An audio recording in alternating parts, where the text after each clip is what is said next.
OutKick.com host Tomi Lahren. Tomi, the left says Republicans are creating an issue in Springfield where none exists. But, man, those pleas in that town hall would sure seem to say otherwise, Tomi.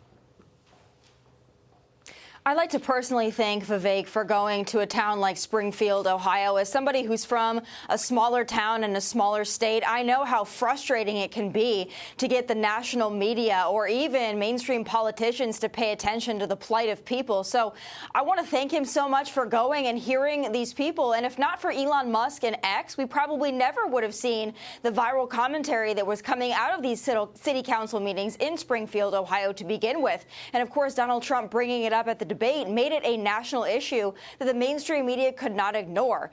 But the point of the matter is, these people are struggling. You cannot take a town of roughly 60,000 people and plop roughly 20,000 Haitian migrants into that community from a completely different country and a completely different culture and expect things to go well. And let's be reminded that although these people are under temporary protected status, the Biden-Harris administration and candidate Harris has not told us what they plan to do with these people who have temporary protected status. When is that status going to run out? When it does, where are these people going to go? Let's also keep in mind that those flights that bring in refugees and other migrants, those flights have begun again. Hundreds of thousands of people from around the world have been flown into our country and into small communities like Springfield, Ohio, and there is no mention from the Harris campaign about what she's going to do with those flights. We can only assume they're going to continue, perhaps ramp up if she were to be elected president. But, Tomi, why does it fall on Vivek Ramaswamy, of all people,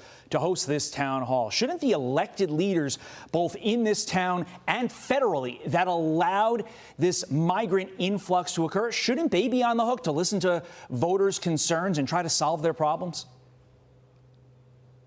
Well, we know that the Biden-Harris administration is going to ignore mass migration, illegal migration, whatever you want to call it, because they don't want to address this issue and they want to continue it. But I'd also say there's a dirty little secret here, because it's not just Democrat leaders that are guilty of doing this. There are many small town and small state governors that do bring in these so-called refugees, whether they get federal grants for it or they want the cheap labor.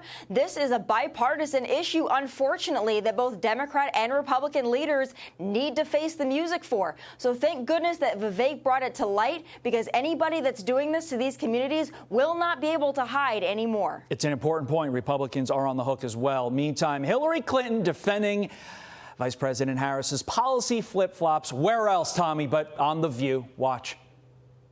That's what happens in elections. You know, people say things and then they, argue about it because you're trying to get that sliver of votes. And I think what she's been saying is, look, I became vice president after having been in the Senate, being attorney general and everything.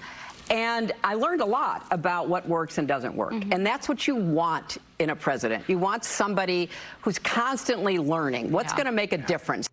Tomi, is that how the left is going to justify these flip-flops between now until Election Day? That Kamala just has this insatiable quest for knowledge, and that's why she's always seeking out learning and flip-flopping because of it? Well, let me first say that I hope that Hillary Clinton campaigns for Kamala as much as humanly possible. I think she's on memoir 4 to promote at this point, but I hope that she hits the trail for Kamala Harris, because if there's anybody who is less likable than Kamala Harris herself, it's, of course, Hillary Clinton, who was defeated by Donald Trump once. So I'll also say this. Kamala Harris either doesn't have plans and policies, she can't recite the plans and policies given to her by whoever's constructing them, or her plans and policies are actually so bad and so unpopular that she's afraid to really explain them to the American people because it would make her unelectable. Any of those three options, unacceptable for the American people. And this might have been cute with the vibes and the joy for maybe 3, maybe 4 weeks, but the gig is up. It's getting old. People are tired of the act. And that performance she put on last night in that Oprah Winfrey town hall of sorts, I think it made it even Oprah cringe. And that might be hard to do. Yeah, to your overall point, if Hillary's given Kamala campaign props, that may be a big win for Donald Trump. Tomi Lahren, thank you for your time this morning. We appreciate it. Have a great weekend. I'm Steve Ducey. I'm Brian Kilmeade. And I'm Ainsley Earhart. And click here to subscribe to the Fox News YouTube page to catch our hottest interviews and most compelling analysis.